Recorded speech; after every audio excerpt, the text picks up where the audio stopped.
to the Bleeding Burgundy podcast, a Washington football podcast by fans for fans. With your hosts, Jesse Martin. You want to play rough? Okay. Say hello to my little friend. John Taylor. Quiet, numbskulls, I'm broadcasting. And Keith Gray. The King, your majesty.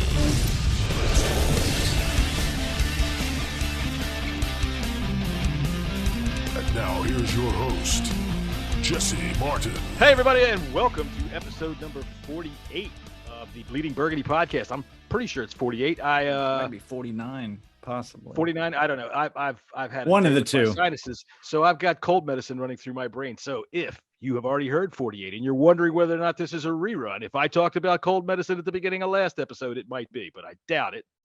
So anyway, now that my brain is all scrambled all over the place, let's welcome in my other two stooges. There's my friend Jesse and my friend Keith. What's up, fellas? How's your week been? Depressing. I had to put down a family member yesterday, and it's kind of yeah. I'm here. Sorry to hear that, buddy. Yeah, I mean, I feel. I mean, I was sad, but I feel really bad for my daughter. She's so upset about it because I was her dog, and you know, he was. I mean, he was the out of the three that we had, he was the most crazy one. But cancer sucks, dude. Even in animals. Yes, it does. Even in animals. Yeah. Yes, it does. Well, I hope your week was better than that, Keith. Yeah, I mean, just a typical busy go nonstop week. Football.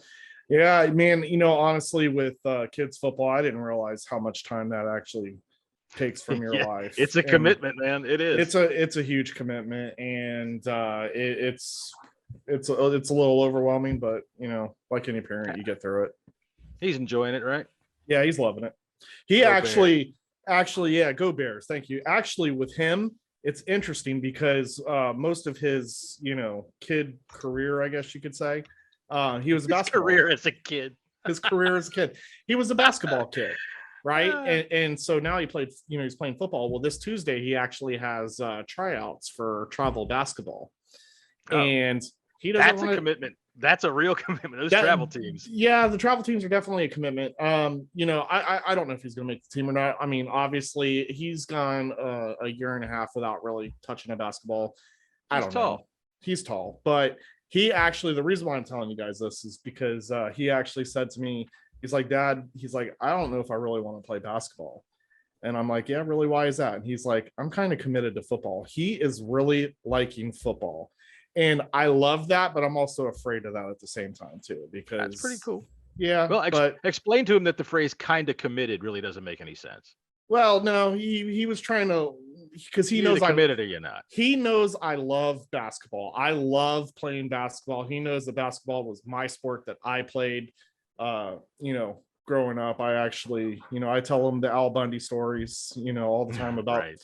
You know, basketball and Vince Carter. But anyways, won't get into that. But you know, yeah, he was kind of letting me down at ease, but he's still going to try out anyways. But you know, just to see where he's at, and maybe play some rec ball if he doesn't make that team. But like I said, the whole point of telling you guys this was just because, you know, I'm really surprised the fact that he's truly committing himself. He actually said to me the other day too that he wanted to eat better, that was going to help him gain weight. And yeah, I don't know if a 10-year-old should be worrying about that right now, but you know, he's given me the signs that he wants to put in some commitment. So I think it's pretty cool.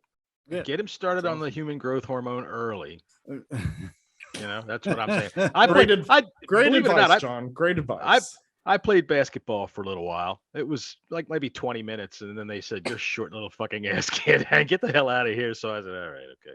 Yeah. Well, I have some stories about basketball, but well, for another day. I would bet. All right, so okay, we had an exciting week here at Ashburn in which we didn't really do much of nothing except sign a fucking kicker named Blewett. Yeah, I mean, and it doesn't surprise me at the fact that as soon as we signed him, you were in the text messages talking about Blewett. We signed Blewett. Only in fucking Washington, I swear to God. Blewett. I'll tell you what, you know, it's a wonder that nobody at Ashburn went, hey, maybe you should read that out loud before, maybe you should do something like that. And the fact of the matter is, I had a couple of conversations this week with people on Twitter about the kicking problem and how they all kind of, I mean, not all, I shouldn't say all, several of them are just laughing hysterically. Well, what are you going to do? Who are you going to find? He can't save you. What do you mean? Okay, fine. In week 5, it's going to be hard, but God damn it, what about last March? You telling me we couldn't find a kicker? Holy fucking shit. We have a planet full of people whose idea of a good time is to kick a fucking ball, and we can't find somebody that can do it. Well, what's interesting is the excuses. Except for Blewett. What's interesting is the excuses that are being made now for the pro Dustin Hopkins supporters. It's now how the ball is being held. Laces out, right? Is that what we're hearing? Laces out. Tressway has been holding the ball the same way since he got here and has never had a fucking problem holding the goddamn ball. The excuses are fucking ridiculous. They just need to stop. In our amazing beat writer, Lake Lewis, which nothing against him, he kind of got at the fans. Yeah, Lake Lewis is a good guy, but he kind of got at the fans like, listen, if you're concerned about missed extra points, then are you paying attention to the rest of the football game? And I'm like, yeah, we are. That's like apples and oranges. So like it doesn't matter. Yeah, this is not a team that can afford to leave points on the fucking field. Exactly. 100%. Exactly. Like if we were doing well and there was no issues, but Hopkins was missing those extra points, it would absolutely be a problem, even if we were winning, because it's a problem. Because if he is in a game decision or a game decision and his name is being called, if you don't have trust in the guy, what the fuck are you going to do? Why do you think we went for 2 twice last game? Yeah, agreed. There was zero confidence in Dustin Hopkins. Look, man, the fact of the matter is, there's got to be a guy named Ramon or Heinrich somewhere in the world that can kick Steve the ball. Hauschka is available. They were saying it on the radio today. There is kickers that are available right now. There is, and when you hear people say, "Well, who are you going to sign now? Who's out there?" There's doesn't matter out there. What it is they want named guys. And listen, I don't care about that. I want guys who can go in, kick a ball, it be successful, and we move on to the next play. Like it's not a hard ask. Do your job. If you're missing the one job you have. Right. I don't take away everything else. I don't care that the defense sucks. I don't care that there's certain situations that we're not doing well in. At the end of the day, your job as the kicker, right, is to kick and be successful. And if you're not doing that, and I don't care what game situation you're in, if you're not making it, that's a problem. You're not doing your job. And breach of contract. I would be fired. Yeah. If I was not doing some of the things that I was supposed to be doing, I would be fired. So sorry to the pro Hopkins supporters, aka Tim Meek, but personal experiences mean nothing to me. I like Tim. I'm not calling him out like being an asshole. I'm not going to call him out, except this is the name I'm calling. I mean, I called him out because I called him out. You know why though? Listen, you know why though? It's a friendly call out, not to be a dick. Yeah, but like I've never in my life seen a Twitter conversation go all day long about a fucking kicker. Like it's cut and dry. You miss field goals, you make field goals. If you miss them, you're fucking gone. If you make them, sure, we love you. That's just the way this works. It's pretty cut and dry. And like these guys were in there. These guys were in there like, oh, well, Trustway's holding the ball to the left. He's holding the ball to the right. He's holding the ball differently. He's doing this differently. Something's changed. No, what's changed is the guy is not trustworthy. Bottom line. Yeah. Kickers hit the wall. Kickers do. They hit the wall, and it's all up here. If he's telling anybody, if that's coming out of him somewhere, oh, he's got the ball slightly to the left or the right. Stupid. He's done. He's gone. He's hit the wall. He's hit the bricks. We've had 2 victories. There they are. 2 victories. He lost the first one. He lost the fucking game. For all our excitement about our goddamned offense and what it's been able to do by moving down the field to win the Giants game, to move down the field to win the Falcons game.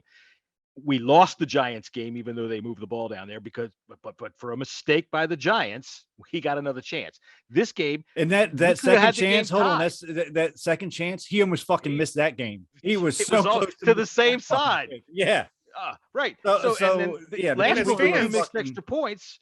We had a tie if we had those points, and puts the pressure on the Falcons. Yeah. And as fans, we couldn't trust him making field goals. Now we can't trust him making extra points. Like, what the fuck? I lent him $3. I haven't seen it since. I don't trust him at all. This trust goes back years. It's not just this year. Game. Okay. The London game. Sure, but it's consistently bad this year. Exactly. He will have his spurts of consistency. You know, he'll make 8 in a row. But he misses big kicks all the fucking time. And exactly what you said. We are not good enough to leave fucking points on the field. We're just not. We got to make it. And if you can't fucking Rivera was saying something about a missed 54-yarder at some point, I think last year. He said he made 9 of 10, but the 10th one was a 54-yarder. There are so many kickers in this league that actually make 54-yarders. Sure, but I'm not going to hold that against him. Not technically. We'd like to have it, but you'd like to have becoming hard anymore. Yeah, you have to have confidence to put your kicker out at between 50 and 55 yards. That hey, he's going to make this 85, 90% of the time. I mean, not 50, 65 50. fucking yarders now. Yeah, not 50, 50, not 40, 60, 80% of the time, and he's not doing it. If it's anything above 40 yards, I would bet against he's going to make that fucking kick. Fucking Doc Walker with his shit this week about all the problems on this team, and y'all can't talk about nothing but the kicker. Y'all worried about the kicker. There's so many problems to fix on this team. Look, Doc took a lot of fucking shots to the head. Yeah, all right. The kicker is something that can be fixed easily. You mean to tell me this fucking huge, gigantic, billion-dollar organization can't focus on more than one thing at a time? By the way, they didn't focus on anything else this week either. Did we sign a linebacker? No. What about our tight end situation? We did sign a tight end, Jay Sternberg. Jay Sternberg. He's been squad from Green Bay. Yeah, he has experience. He has been in games, so that is a plus. I've seen a picture of him in a uniform with the ball, so I assume so. Yeah. So look, we didn't sign a cornerback, right? We didn't sign a cornerback. Obviously, you want Logan Thomas out there, but Ricky Seals-Jones is not Logan Thomas, but he can be. I think he'll be okay. He's going to be serviceable. Yeah. They're not using the tight end enough in my estimation. You're absolutely right about that. So I'm not terribly broken up that Logan Thomas is going to miss a couple of weeks. It's not going to be all season, so he'll be all right. He'll be back. Yeah. All right, so they didn't really do anything this week except sign some schmuck tight end onto our practice squad and a kicker named Blewett. They did try to go after Jalen. What's his name? He wasn't on the market long. Yeah. No, he wasn't. And Jalen Smith did what was trying to went back and forth with Washington and Green Bay. He did. I didn't know that. Yeah. That's what John Kine. I haven't been active on Twitter this week. Neither have I. I've stayed off Twitter pretty much all week because it's a cesspool. Yeah. But yeah, I have a good time on Twitter. I don't know. I do too. Sometimes it just people piss me off, and the stupidity that's on there. I need a flush once in a while. That's why I get rid of Facebook. Stay away. I can't handle that shit for a little bit. So every few weeks I'll take a few days off, and this week's I've had a lot of. I always enjoy a good doom and gloom talk, but when it's every single day doom and gloom, and the same conversations about the same fucking things, it becomes too much for me. Yeah. I'm there, but yeah, we went after, we try to go after them. He picked Green Bay, and I don't blame him. Green Bay has a better shot of actually doing something. They picked a contender. It's not like they didn't try, which, a lot of people still think they didn't try, but they did try. And Stephon Gilmore he never even got to hit the market. The Panthers offered up a 6th round pick for him. And that was surprising me. I figured he'd at least get a 4th. Well, they were going to cut him, and they were. Panthers wanted to get him quicker. Bill Belichick. Don't let Belichick fool you. He did what Bill Belichick does, and they dangled it out there like they were going to get cut, and then they got something for him. So I don't think he was ever going to get cut, and he's still on injured reserve, anyways. Also, people need to understand too, and this is another reason why I got tired of Twitter this week. People need to understand that just because a guy is available doesn't mean he's walking to Washington. It doesn't mean that the team isn't trying to fix certain things. You can't force players to come to this team. It's not like we're like, hey, here's a bag, come play with us. It doesn't work that way. It doesn't work. Yet, You're 100% right. Fans are fucking stupid. Yep. And they think that we should go after every single player that's available. It just doesn't work like that. It just doesn't work. Bullshit. Like that. Let me tell you something. Me and my friend Vinny, we built this team that way every year, and that's why these fans don't know jack shit about it. Get Dan off the screen. My fault. I can't stand that guy. I'm so sorry, everybody. I feel like the guy that put paint chips in everybody's water. You're all stupid because of me. Actually, Dan Snyder, I don't know if you guys paid attention. This is a non-story. It's just a quick little detail that I happen to notice is especially at the Atlanta game. Dan Snyder was actually pretty friendly with a lot of fans that were sitting in the area of the box where he was sitting, shaking hands, taking pictures. Like, the guy legitimately is trying to give a different impression to folks of who he is. He's got to. I can he see doesn't somebody have a like choice. Smithers standing behind him with a bottle of freaking disinfectant. Listen, that was Jason. Well, that was Jason Wright. Jason Wright was Smithers. Okay. That one looks dangerous. I don't want to try it. Yeah. Jason Wright was definitely Smithers because he was there in that picture too. Listen, Dan. Listen, Dan. I got the antibacterial soap that you had asked for. Is there anything else that you may need? We got to get your PHP levels back up there, Mr. Snyder. Maintain contact for infinitesimal amounts of time if you can. That sounds just like him. Sorry, Jason. I'll have to Fucking write Jason. some dialogue for Jason. Oh yeah, the Dan Snyder after eating the fans. How do you do there, you unwashed masses? Look at you. You just look great. All right, let's see. We got the Saints coming up. I haven't seen too much of the Saints this year in terms of actually watching them play. They beat the I've seen shit some out red of the zone Green stuff. Bay Packers, like the first game of the season, but I think that was a mirage. Yeah. It was like Oh, 33. yeah, I'd say so. 'Cause the 33 to Packers- 3. Aaron Rodgers looked at the camera and went, "You're not my father." And I'll tell you what. Now you want to see me play? I'll play now. I can give you a little bit of stats on the Saints. Go ahead. Keith did his homework. Ah, stats. you ready? All right. So listen, Saints offense ranks 28th. Right? Yeah, they're not that's very right. good. I think James Winston's it's like 159 yards a game or something like that. So he's not they're throwing the not- ball. They're not that throwing the much. ball.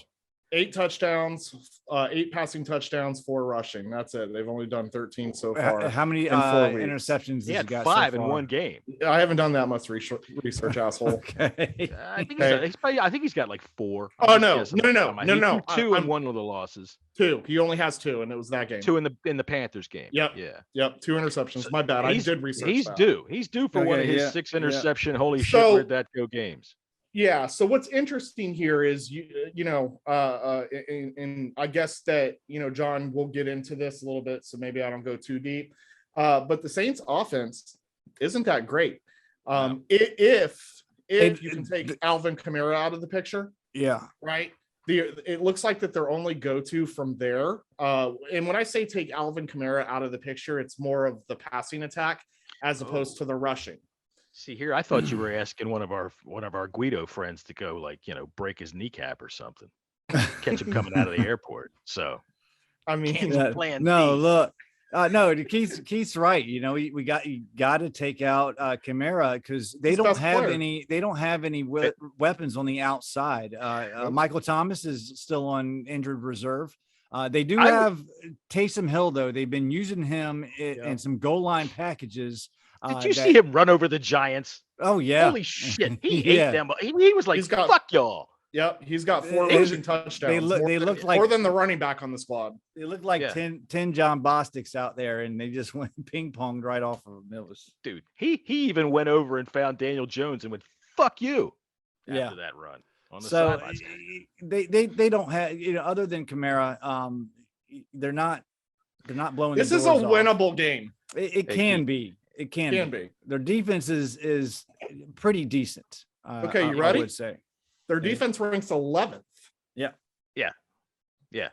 So I mean, So- they're not bad, but that's okay. We've played good defenses. But what's going to be interesting is you have the Bills. Yeah, we played the Bills. What happened in the Bills game when we played a good defense? We scored a few touchdowns.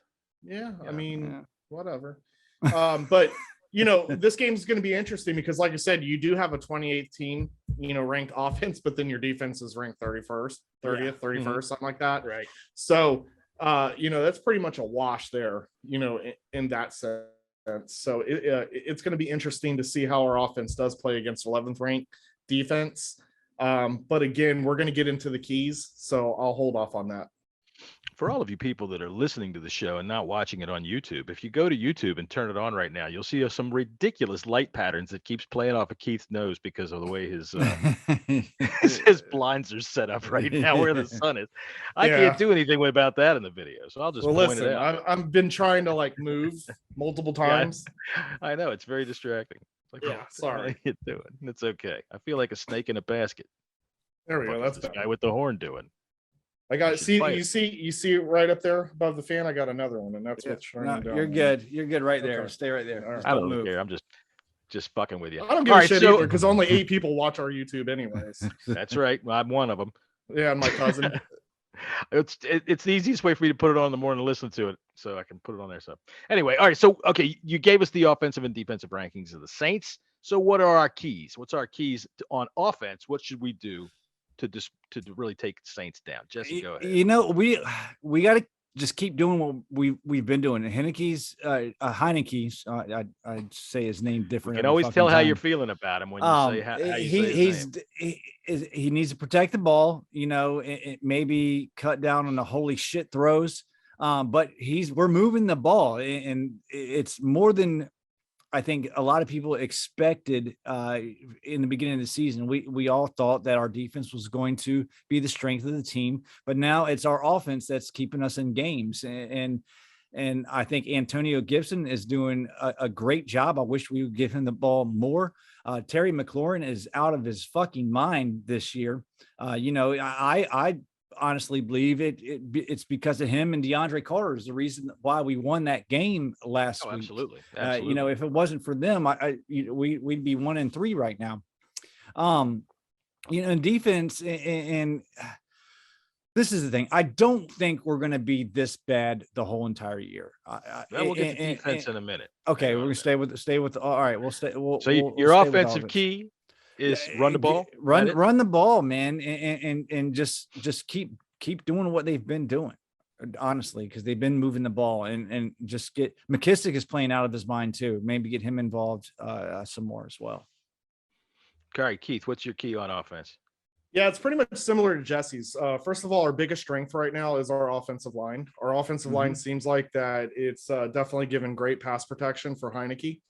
I also think that's why Heineke has been a lot more successful than a lot of us naysayers have been saying. So just like what Jesse was saying, I mean, definitely run the ball. You always want to run the ball. You want to try to open up your passing game any means necessary. You got a 1-2 punch with Gibson and JD McKissick. Why not?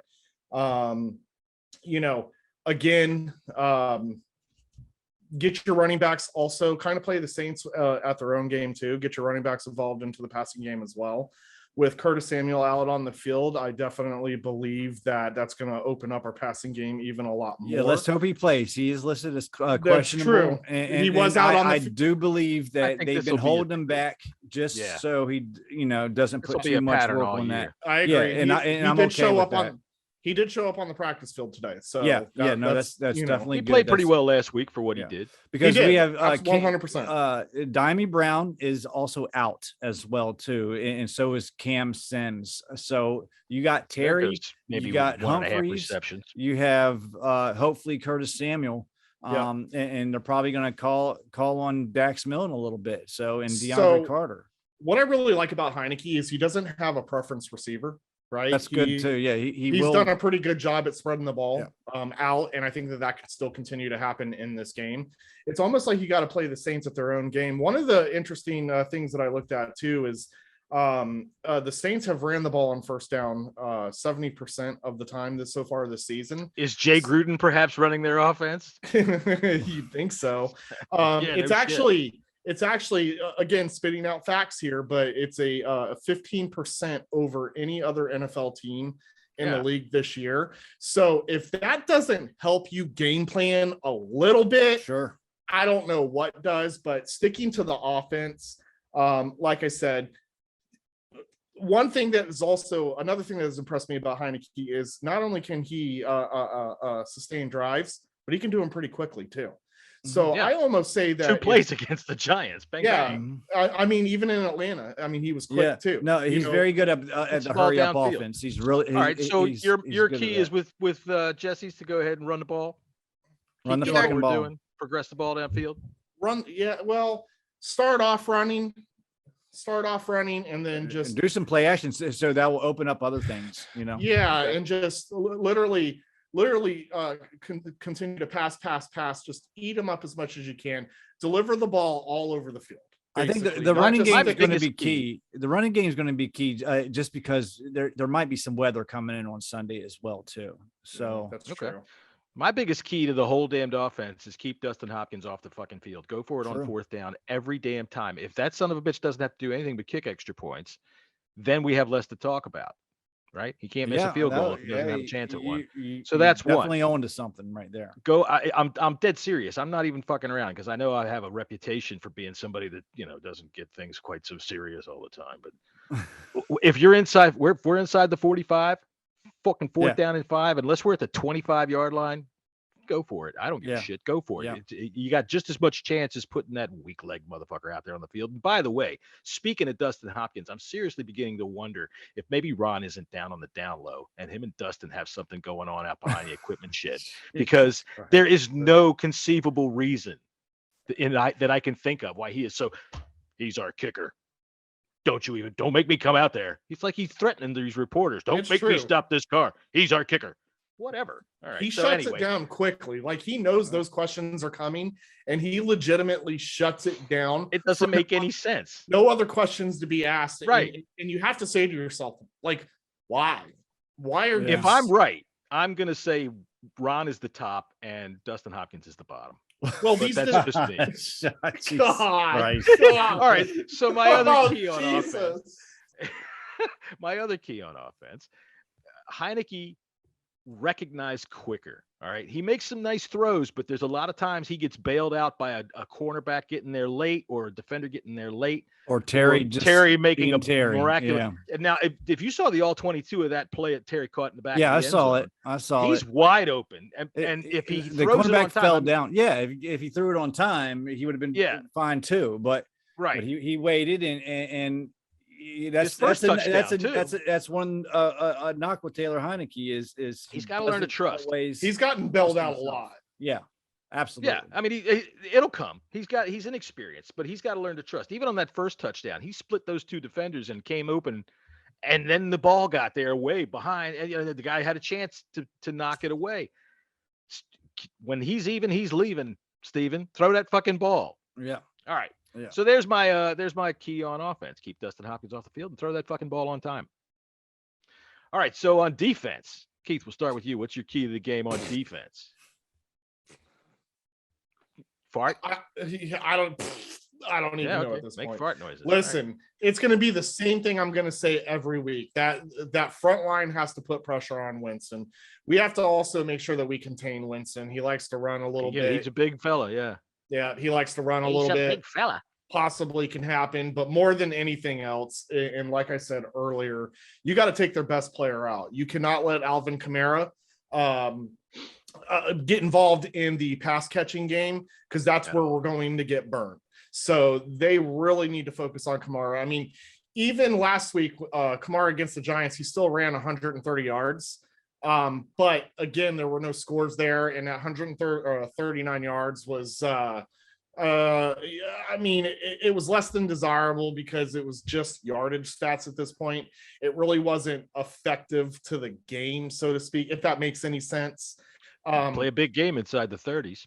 Right. And so a lot of yards. You know, right now they don't really have any outside receivers that are too scary. So, you know, I'm just, again, it's going to start with, you know, your defensive line continuing to hopefully put pressure on Winston and take Alvin Kamara out of the game. I think if we can do that, we have a good chance of winning this game. All right, Jesse, what you got? Yeah, defensive key. Listen, we can't be this bad all year round. I think If you look at in Football Outsiders, he had an interview on some show today, guy, and also Bill Barnwell also had an article about this. Washington is actually pretty good on first and second downs. Okay, so we give up 3rd and 8 a lot. So their mindset is that they're eventually going to figure it out. So we can't be. We're historically bad right now. So if we're good on first and second, don't you hate downs, hearing that every year? Why can't we fucking be better on 3rd downs? Now I don't know if it's going to happen this game. I'm hoping so, but we got to fucking get off the field on 3rd down, and that's the key to this defense. Get the fuck off the field on 3rd downs. Period. Which that brings me to my key, which is which Jameis shows up. Because if the wrong Jameis shows up, they can whip the shit out of us. That guy can fling the ball. And what I always fear when people say they don't have any wideouts of note. Well, maybe not now, but let's hear who they're cheering for on Sunday night, and here's a breakout game for Joe Smo. So if the right Jameis shows up, we're gonna have a nice day. And it's that much on top of him. Our linebackers have got to cover the flats. That's where Kamara can kill you. They've got to be able to get out there in the flats. So I don't know what combination they're going to put out there. But Holcomb, you got to get out of your Holcomb, Kalike Hudson, and Jamin Davis, man. Those are the fastest combinations of linebackers that we have. And I think that combination is actually going to be a little bit better than what we think. I think that we're thinking doom and gloom, because if these guys were behind Bostic and look at how Bostic played as a starter, then we're feeling a bit deflated right now. But I think I'm not as a unit, Davis is our best cover linebacker. Yes. Period. I would have him spy Kamara on passing downs. I'm actually happy at the fact that he's going to be getting more snaps now. And I'm not doom and gloom with Bostic out. A lot of people, not doom and gloom with Bostic out, but doom and gloom because it's the backup that's covering him. And if the backup wasn't good enough to start over Bostic, and Bostic is, so you see where I'm going with this. Once again, maybe he's out in the equipment shed with Ron and Dustin. I don't know. Is he on top or bottom?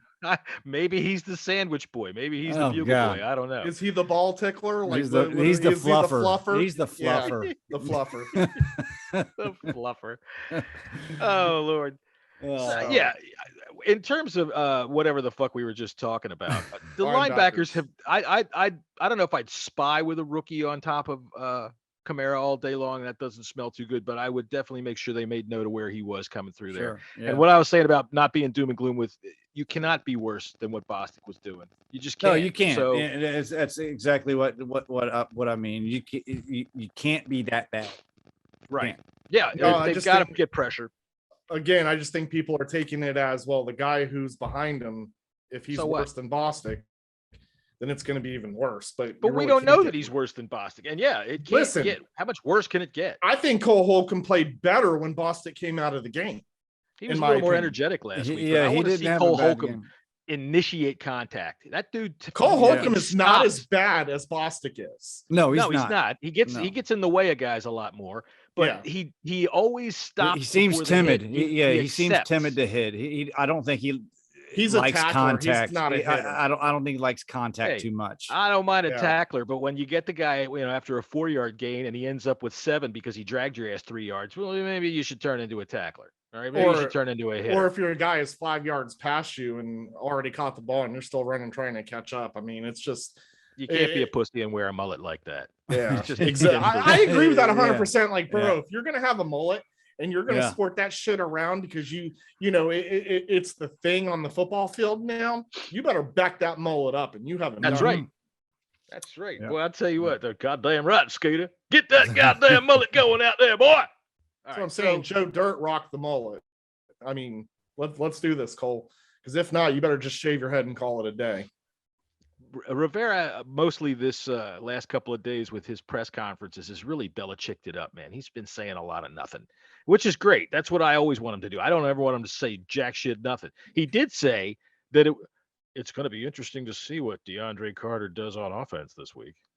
Gosh, what a great answer, Coach. You think it's going to be interesting? What the hell does that even mean?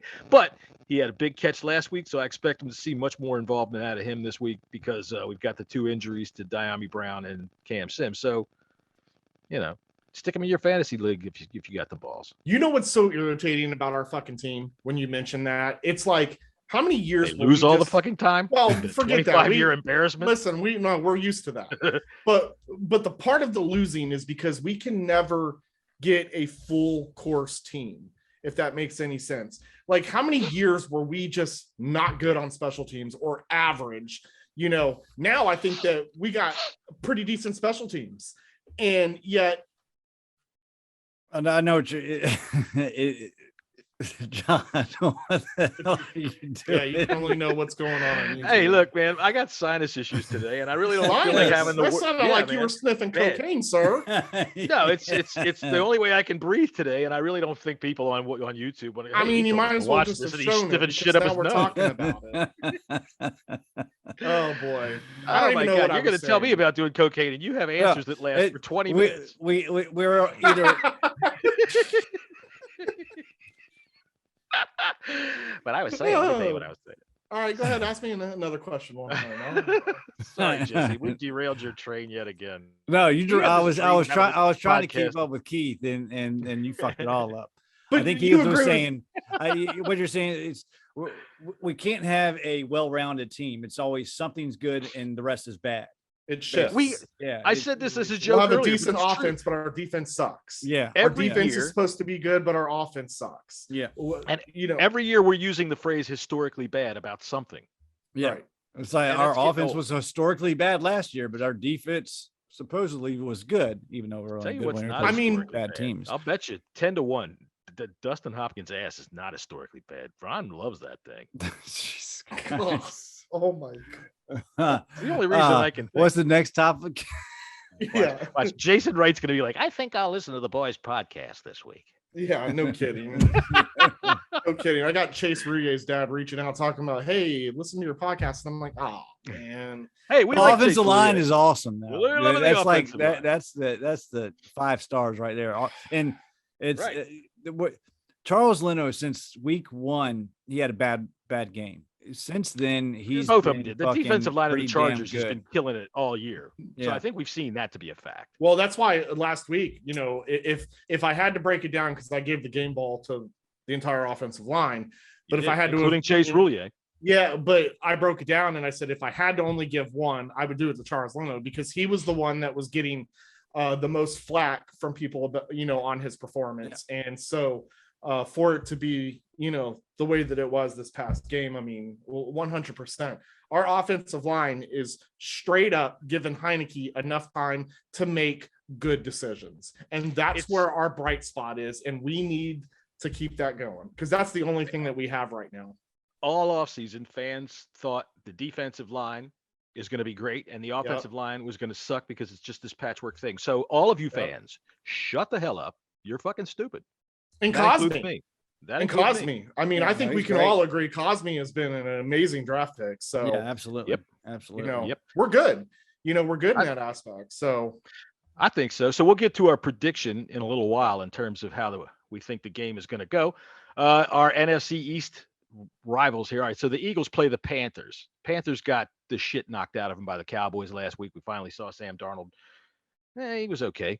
You can't really pick another Russian touchdown. Dude, he is consistently playing well. I don't care. He's what playing all right. And I was wanting to see what he did against the good defense, and the Cowboys defense is playing as good as most of them. So yeah, listen, I shit on him all offseason. I was the one that was like, dude, I do not want that guy. That guy is trash. Yeah, I still don't want him. I still don't have him. I still don't want him. He's a blockhead. I don't want him. Yeah, I mean, well, you got to rearrange all the We don't doors. have that option. But would I take him over Heineke? Probably. I don't think so. Not right now. Yes, because I see a future with Sam Darnold. I don't know if I see one with. I don't see a future with either one of them, but I'd probably let's right give it now more than 5 games for Sam Darnold to say he's got a future. Well, I mean, did you this get is like you waking up after a few White Claws with the fat girl after the bar last night and going, "Hey, let's get married." Did you give it 5 weeks before you had sex with your wife for the first time? That's not the same thing, is it? It Now, is see, the everything same thing. I'm not planning on fucking Taylor Heineke or Sam Darnold. Although I would suggest that Sam Darnold might be fun for something because you can definitely put your drink on his head and it will stay still. He's just too tall. That's all. All right. So you know what? The Eagles are going to lose. I don't think they're just not a good team. They're playing in Carolina. Go ahead. Yeah, Carolina's defense is 3-point favorite. Good. Yeah. So that's just a hometown line. I always like to say that because that's whenever you see 3 points for the home team, it's because Vegas goes, fuck, we don't know. We'll give it to the home team just for being at home. So under 44.5. So what's interesting is living. I'll go here, under on right? that one. You'll go under. So what's interesting is living over here. Talking to my neighbors. Yeah, you live, yeah, and they, and out at football practice, everyone knows that I'm a Skins fan, and the majority are Eagles fans. And it's interesting to me. They are exactly what I thought they were. Going to be a bad football team. And you know that you're a bad football team when fans say, well, we hung in there with the Chiefs a little bit. Come on. It doesn't matter. Yeah, and the Chiefs are not the Chiefs this year. There's something going on with that team. They got no defense. Yeah. They're not, I mean, they're still going to probably kick the shit out of us, but they're terrible. Yeah. Well, we'll see about them in a few minutes. So who are you picking there? You picking the Eagles or you picking the Panthers? Yeah, Panthers all day. Eagles aren't winning that one. Yeah, Panthers definitely, and I'll go under 44. And you said 44 and a half. Yeah, I think it's. I'm not doing over unders. Like it's going to be. You like, don't have to. It's going to be like 27 to like 15 or something like that. I don't even have the lines for the other game because I forgot. I was. I think Carolina's cold medicines today, really, and I forgot. good. I think the Eagles can make a game out of it, but it just depends. They always make a good first quarter out of things, and then you go, hey, this team might be able to do something, and then they just get the shit. The thing about the Eagles is they have talent. I just think their coach sucks. Sirianni sucks. So they have a great defensive talent. And I'm not sold on Jalen Hurts, but they got some speedy receivers until they get banged up. That's for sure. They got some good. Yeah, their defense is rocky. I mean, and they got a good offensive line. Like I said, with Brandon Graham out for the season, he was the heart of that defense. So it was, but they still got some other good players on there. Yeah. Older guys like Fletcher Cox and offensively, they just can't keep up. Yeah, I agree. Yeah. I don't think that the Panthers are going to go blowing them out or anything like that. It's probably going to be something like 24-21, 24-19, something like that. Yeah, I can see that. I'll take the Panthers in that game. Clubhead's going to do it again.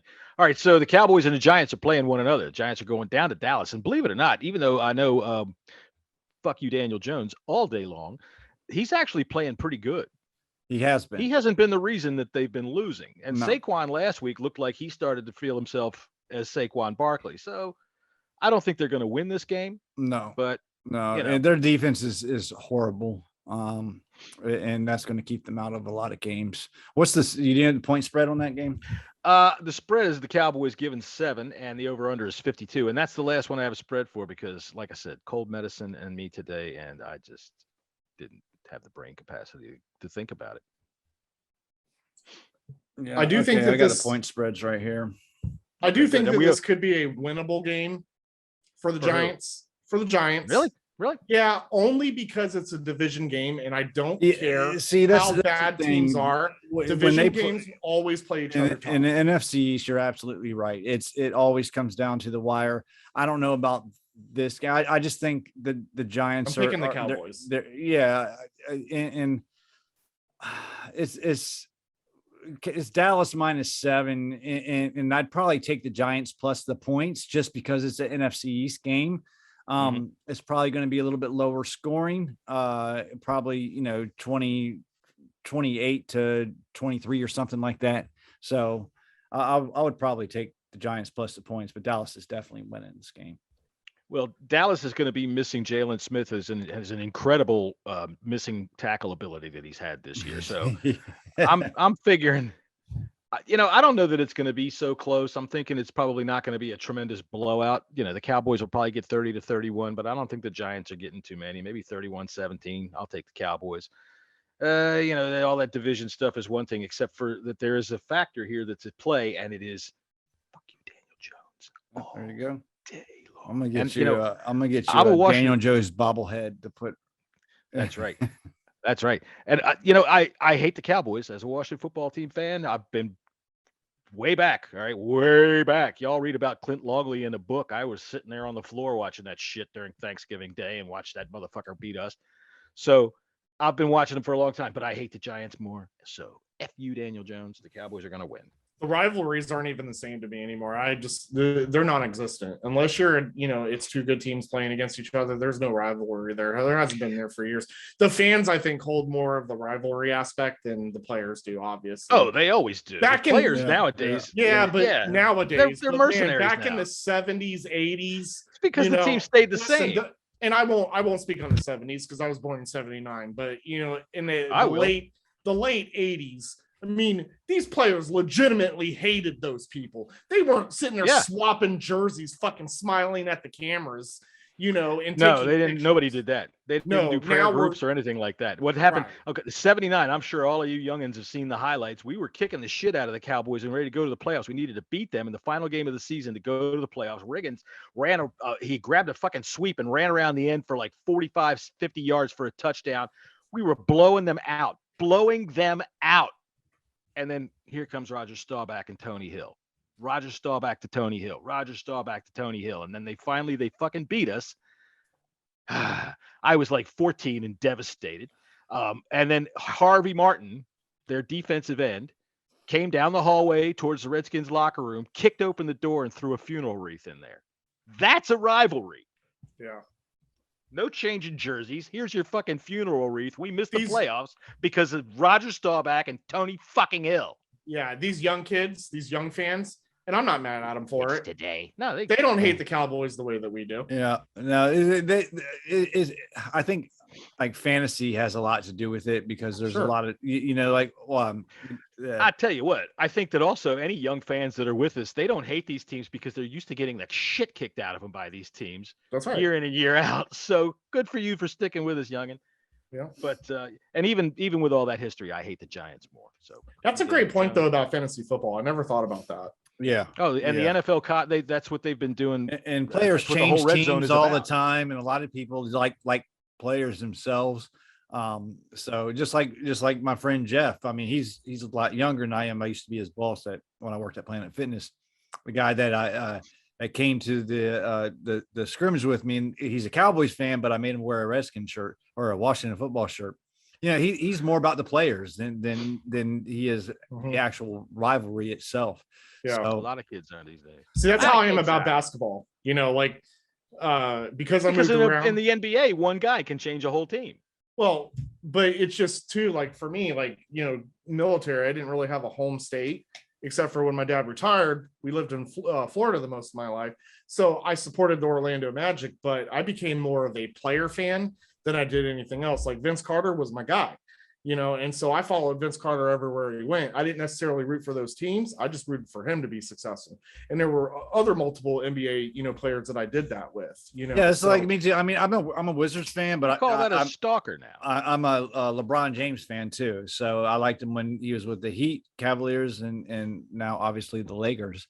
So I like LeBron because everyone else hates him. Yeah, I guess that's a little bit too. I mean, anyways, I don't know the hate with that guy, but it just doesn't make y'all no can sense. do an NBA podcast this winter. Yeah, no, we're good. I don't deal with the NBA. I like college basketball, but the NBA. Nah, thanks. All right, so we got the Jets and the Falcons across the old home day. I was right. I was wondering if Andy was going to the game this weekend, or he's at least delivering beer to the game at Tottenham Hotspur Stadium. We got the Jets and the Falcons. So no Calvin Ridley. He didn't travel with the Falcons. The Jets just had a big, massive win. I don't know what the spread is on this game, but if you're looking at the spread, 2.5 or minus 2.5 for Atlanta. But I think the Jets are going to win outright. I think so too. too. Jets have a good defense. Zach Wilson is starting to come along. He's starting to grasp the offense, and I think I think the Jets are going to take this game. I think so. All right, shoot your crap. No, I think they're going to win as well. Go ahead. Crapshoot Falcons. All right, good. We need you to come down. I have no other reason other than yeah, it's kind of one of the games. Yeah. By the way, Hey. coming into this week, since we did miss the first 2 weeks of this, Jesse has 24 points, I have 22, and Keith has 26. So yeah, go ahead and pick those Falcons. Yep. All right, you were going to say something?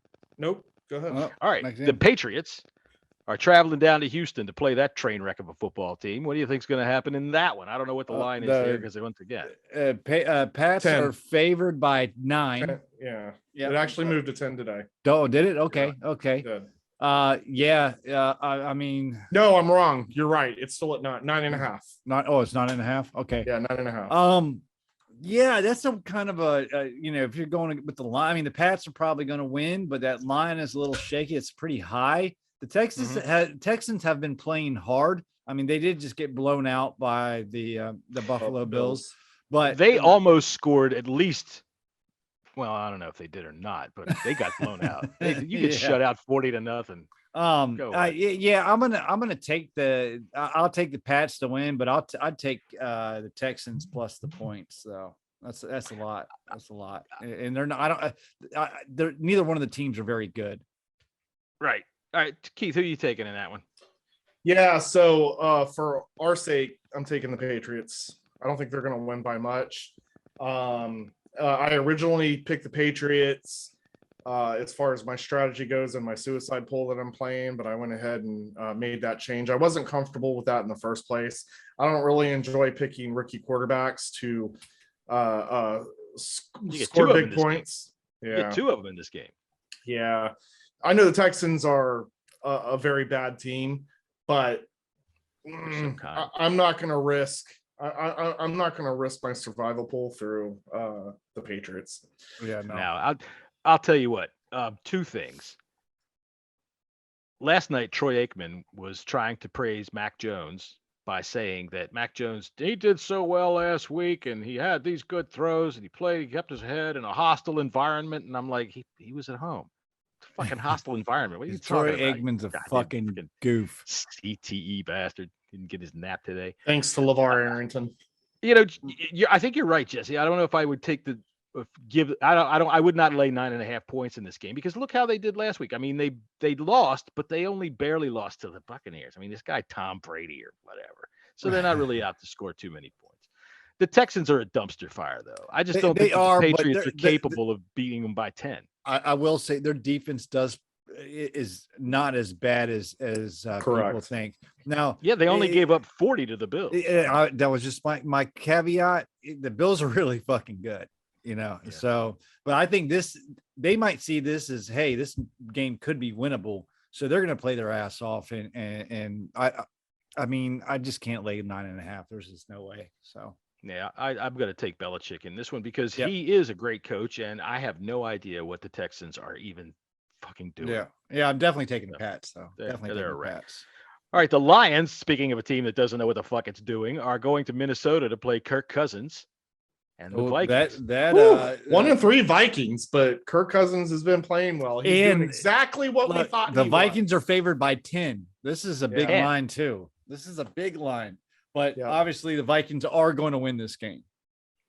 You giving the 10? You're laying what's the over under? What's the over under? I don't have the over under. Oh, okay. You're not giving the 10? No, I won't. I'm going. I would. I'm laying the 10 and taking the Vikings. But I'm taking the Vikings for this purposes, but not in my pool. Yeah, no, I'm not. See if I so you can put me down for Vikings. I actually changed my pick from the Patriots. 49.5 is over under. I'd go to over. I think. Yeah, I changed it to the Vikings. I believe that they're going to cover the 10. So we're all taking the Vikings in that game, and I do think they're going to cover the 10. And Dan Campbell is going to stand right in front of the microphone and sound just like Duke there. Fucking goofball. All right, the Titans are going to play the mighty Jacksonville Jaguars with their absolute horrible, awful human being of a coach, Urban Meyer. Did you see this man in a bar? Oh, the people are so outraged. He is fucking. That motherfucking shit was so crazy, man. So I was like, ooh, Urban's in trouble. What was he doing with his hand there, though? That's what I think he was batting his boner down, is what he was trying to do. He was trying. When the camera went off, he did this. He did the old sniff. I don't like Urban Meyer. All right. I think he's a freaking scumbag from the word go. I think he's one of these guys that thinks that because he was a coach and who won games at the college campus, he could let everybody do whatever the hell they wanted. And he did. He looked the other way about a lot of shit. So I don't really like him. But this is a fucking the fact that the goddamn Shah Khan or whatever, Shah Khan had to sit there and say, we considered firing him for what? How does this in any way? I had this argument all week long with people on Twitter. This does not affect how he coaches a football team. This is between him and his wife. And people are like, oh, he's going to be a role model. A fucking role model. So he's a goddamn fucking football coach. Right. And some guy told me today, well, he's there to develop fine young men. I'm like, no, he's there to develop football wins. Nobody ever kept their job because, well, you've gone 0-75 there, Bob. But, these are some fine young men that you developed here. So we're going to – it just doesn't work like that. So all this bullshit about it being a distraction comes from a plastic, charged up, over fucking saturated media that does nothing but scream and, oh, my God, look what you did. And a social media mob that eats it up. Now, people tell me this guy, he's got to set an example for his players. His players, these motherfuckers all go out and make it rain on hookers all and freaking and strippers all the time, right? All the time. I don't think that Trevor Lawrence looked at that and went, gosh, I should go out and get all fucked up tonight and let some chick rub up all against me. I don't know. He probably goes out on ladies' night because he gets a drink 2 for 1. About to say something like that. No, he's a big dude, man. He throws a pretty pass. He's going to come around. They're not going to be good for a while, but the line is only Tennessee by 4.5, which I think is a little light. So I'm definitely taking Tennessee in the points on that one. We thought it was late last week against the Jets, and the Jets beat them. Yeah, but how about their wide receivers? I think the Jets are coming along to be a bit. I don't have any hope with Jacksonville. I think the AJ Brown and Julio Jones will be back, and then you also have Derrick Henry. Yeah. So Jacksonville's just not a good team at all. Not with a coach like that getting himself a stink finger in a bar after a loss. Jeez, what kind of example is he setting?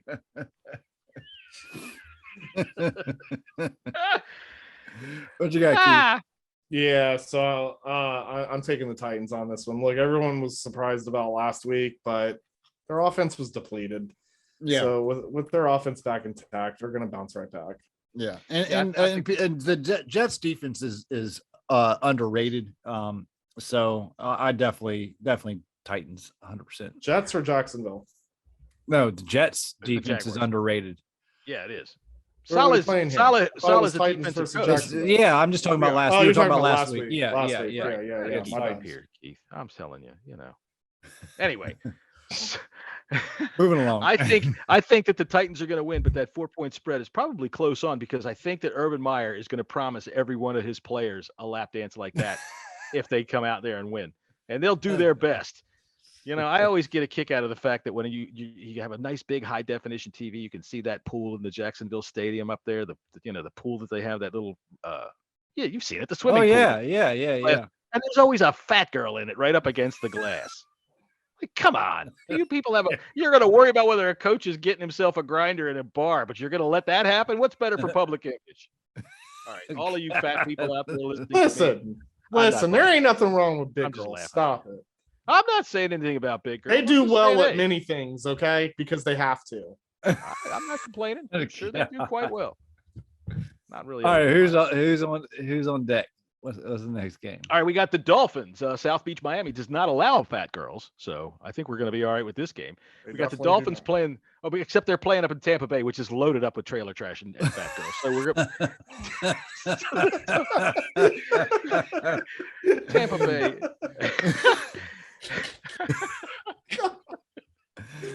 I laugh because it's so true. Oh yeah. Hey, I work at Disney World. I'm the guy that pushes the alligator away from the goddamn roller coaster. Tampa Bay's favored by 10. All right. Okay, Tampa Bay's favored by 10 over the hapless Dolphins. But Jacoby Brissett, man. Jacoby Brissett's coming back to see Tom Brady again. Mentor against the master. I'm taking the points too. Yep. Yeah. Yeah. Put me down, Tampa. Me too. The Bucks last week, I don't know. They must have sleptwalked. I'll give Bill credit for that. But yeah, they're going to take it out on the Dolphins. So we're all taking the Buccaneers and laying the points. I'm assuming. Yeah, definitely. That's the way to do it.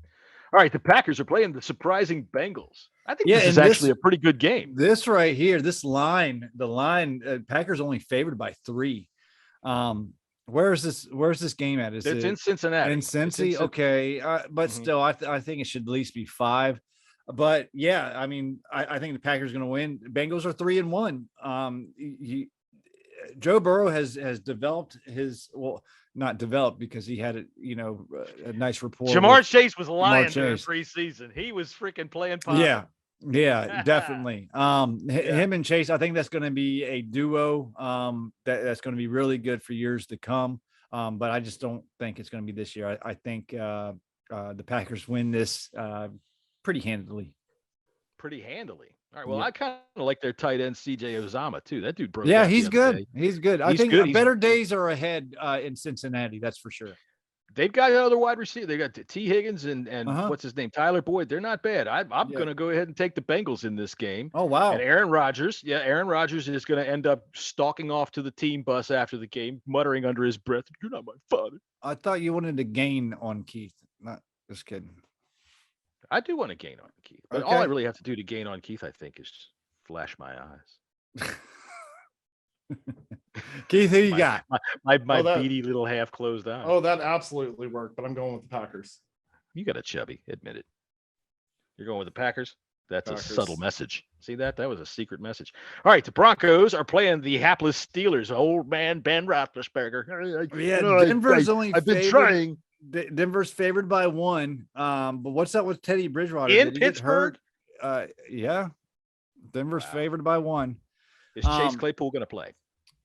He didn't play last week, I think. I don't know.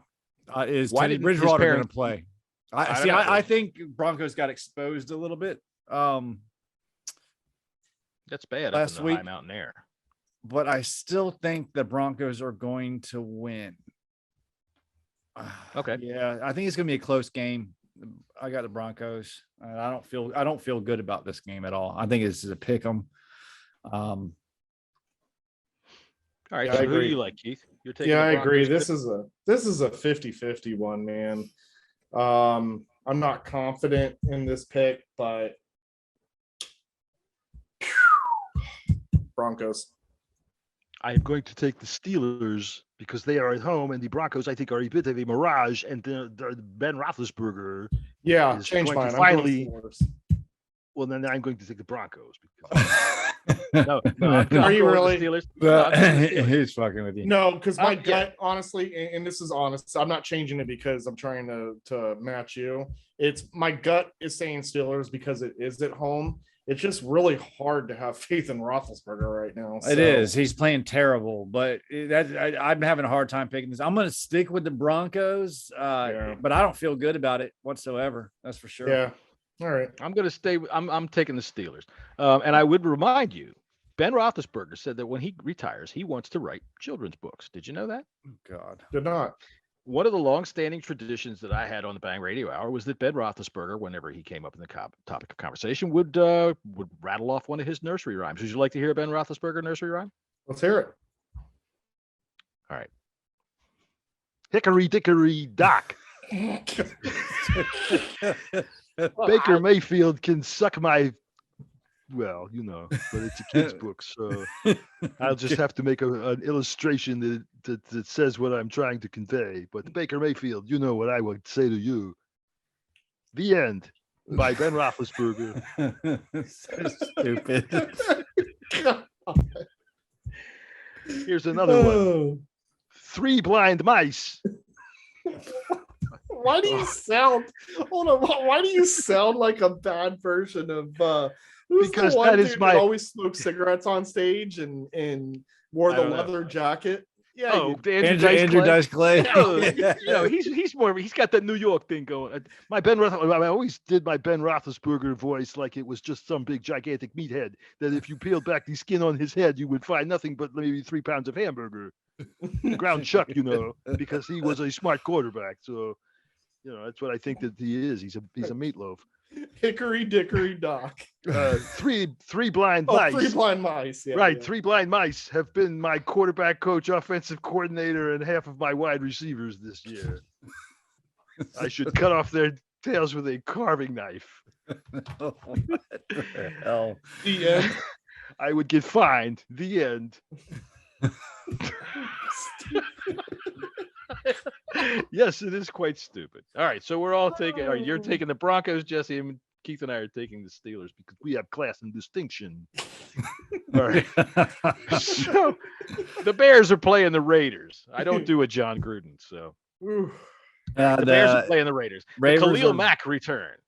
Raiders are favored by 5.5, and I am taking the Raiders all day plus the points. It's Justin Fields' first full. Well, no, he's going to be the starter. He was named the starter. Yeah. Don't Dalton. matter. Did you read Andy Dalton's comment? No. Andy Dalton said, "What the fuck? Are you kidding me? God damn it!" Andy Dalton's comments, ladies and gentlemen. Oh boy. All right, so the Bears and the Raiders. Yeah, give me the Raiders. Yeah, I'm going to take the Raiders too. I do not believe in the Bears, although they have a decent running game. Yeah, well, I think their running back got hurt. Yeah. So there's a.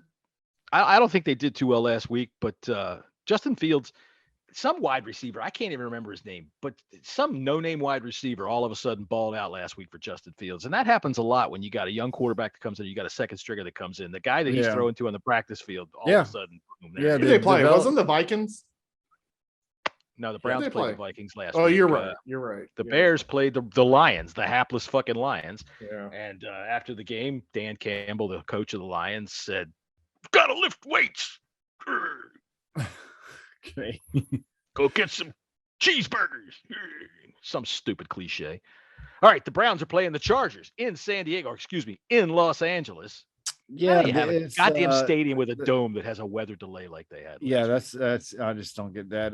The Chargers are favored by 2. This is a tough game for me to pick as well. I don't think the Browns are playing as good as they can. But I don't think they get right this week. I'm going to take the Chargers. Chargers are a good team. They are. Chargers. Browns are a good team too. Don't get me wrong. I just think the Chargers are playing a little bit better right now. I think so too. And I'm also going to take the Chargers because Baker Mayfield just hasn't been playing up to what he should be. Yeah. He's a good quarterback. I'm not somebody that would say, he's a bust or anything like that. No. I think they're going to turn around. I think the Browns are going to be a playoff team this year, and they could make some noise. They're just not in sync right at this moment on the offense. Yep. Not if I have something to say about it, because Baker Mayfield can fuck off, And let me see here. Old Mother Hubbard, she went to her cupboard to get her dog a bone. The end. But there in the cupboard was the Cleveland Browns, and they didn't have any. Thank you. What the fuck? Stupid. Oh, Jesus. By Ben Roethlisberger. All right, so let's see here. We got the 49ers and the red-hot Arizona Cardinals. Arizona's favored by 5, and I have Arizona all day. 49ers are kind of in shambles. Trey Lance is going to be getting his first start this week, but unfortunately, his first start, he gets to hit a brick wall, and the Arizona Cardinals are still going to fly high. Yeah, you can give me the Cardinals. I agree. I actually think that the 49ers, and I believe I said this a few weeks ago, I think they were a fraudulent team. However, with Trey Lance, I think that they've got a better chance than they did with Jimmy Garoppolo. So with that being said, maybe they're not as Garoppolo, whatever the fuck his last name is. You want to hear how Jimmy Garoppolo calls signals? Yeah, absolutely. 45, 36, 24. That sounds like a young Belichick. No, that's the Snuffleupagus. You got young kids. You had to watch Sesame Street at least once. Absolutely, I did. Oh, anyways, yeah. So give me the Cardinals. I think the 49ers are actually a better team with Trey Lance after they made this decision. I think they're going to play better later on down the road. But like Jesse said, this ain't the get right game that's going to happen, not against the Cardinals. Cardinals are obviously a playoff team that's going to advance pretty far, in my opinion. They're playing lights out right now. Definitely. The only thing I think that can stop the Cardinals is if Kyler Murray is out there warming up and they roll the field in and he gets trapped underneath it. That's about the only way I can see him getting tripped up in this game. They're going to crush the 49ers, not even close, like 34-10. They're going to beat the shit out of them. Trey Lance is going to be crying for his mommy and wondering why he came out of college. I shouldn't have done it. All right, so the Bills and the Chiefs. This is a big, gigantic marquee matchup for the weekend. And it's crazy that the fucking Chiefs are favored by 2.5 points. I don't think the Chiefs should be favored.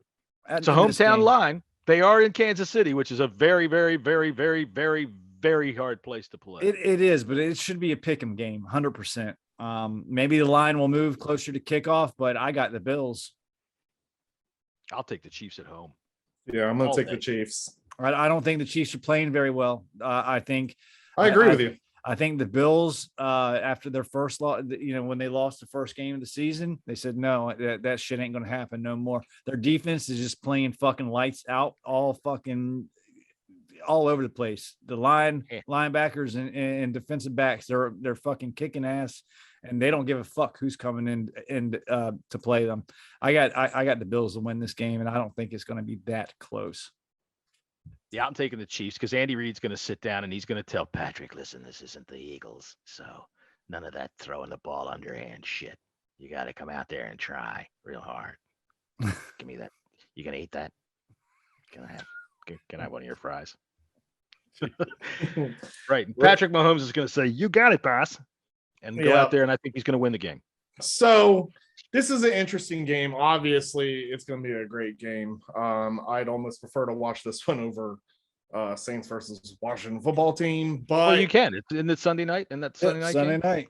Oh, it is Sunday night? Mm-hmm. You can. Okay. All right. Well, yeah, no excuse. Yeah, no excuse. Either way, my call for the Chiefs is just because I think that they're a better team than what they've displayed. I think that with it being a home game, they are going to bounce back on this one, but I don't think it's going to be an easy game for them. No, nothing is. They got a terrible defense. Yeah, absolutely. Man, Jesse, I'm going to stick with the Chiefs, but I agree with a lot of Jesse's points as well. But I don't know if the Bills are going to lose another game this season. So, well, that's tough. Yeah, I wouldn't go that far. He's in the doctor's office. I getting bad news. I thought I was just constipated. Well, no, I just think the Bills are playing just so good right now on offense and defense. I just don't think they're untouchable. The Chiefs' offense is otherworldly. It's still good. No, you're good. Their defense but sucks. Mahomes has been making some mistakes. He's been throwing some picks, and I think of course things can change, but I mean, I don't know. The Bills throw it underhand. So good, man. The Bills are so good. Either way, man, it's a great AFC showdown, and it's going to tell you a lot. Come time for postseason. I think this is the AFC championship preview right here. Yeah, I mean, absolutely. It's the replay, right? Didn't they play in the AFC championship last game? Yeah. Yes. Last year. All right, so there you go. Yeah. And the only drawback, I think, is that you're going to have to listen to Chris Collinsworth because he's just going to love all those guys. This guy here and that guy there and that guy there. Oh, and he's going to tell you stories too. Well, I talked to this guy, and we talked about how when he mows the yard, he thinks about. He likes the Velcro on the shoes, Yeah, like this guy comes up with stories, and I'm just like, shut the fuck up. You didn't talk to him, and you guys did not have this conversation. You're making this shit up, this bullshit for TV, and I hope one day someone calls him out. I know I don't look like him, but I'm going to try an impression of him anyway. Let's do it. Ready? Yeah.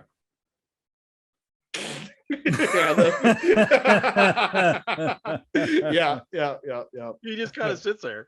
Well, Al, let me tell you. Hey, our 8 listeners will enjoy that on YouTube. Yeah, I know. That dude is he's fabulously wealthy though. And I hear they're kicking Al Michaels out of the booth here soon. They're going to put Mike Tirico in there.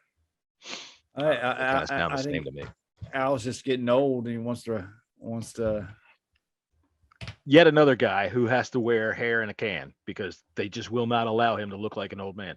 All right, so after we have that wonderful Sunday night game, then we get the big game of the week, that freaking so exciting Colts versus Ravens matchup that's coming. Oh yeah, the Ravens. Then it's not going to be close. Yeah, It's Ravens are favored by 7. And I'll take the points on that. I'll take the Ravens, but I would not lay the points. If we were picking against the spread, I'd be taking the Colts, but I will take the Ravens as well at home. Pete, you taking the Ravens? Oh, absolutely. All right, which brings us to the marquee matchup of the day. The New Orleans Saints coming up to Washington to play our beloved football team.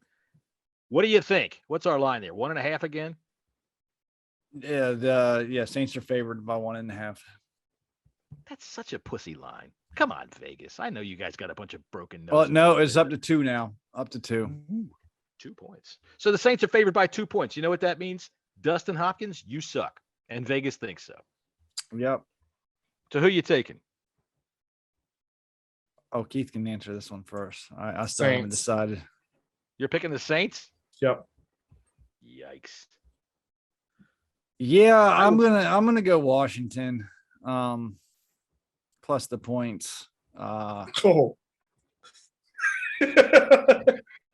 I mean, we could lose, and I'll still in my work pool, I'm taking Washington plus the points. I think it's gonna be a close game. I think it's gonna be a lower scoring game. It's gonna be like 23-24. Washington, fucking A. Washington's. Jesus Christ! Hold on a second. Go ahead and talk amongst yourselves for a second while I put my glasses back on. Right, I took them off with my headphones on. I'm taking Washington as well. And now all of you people that have always seen me with glasses, don't I look fucking weird?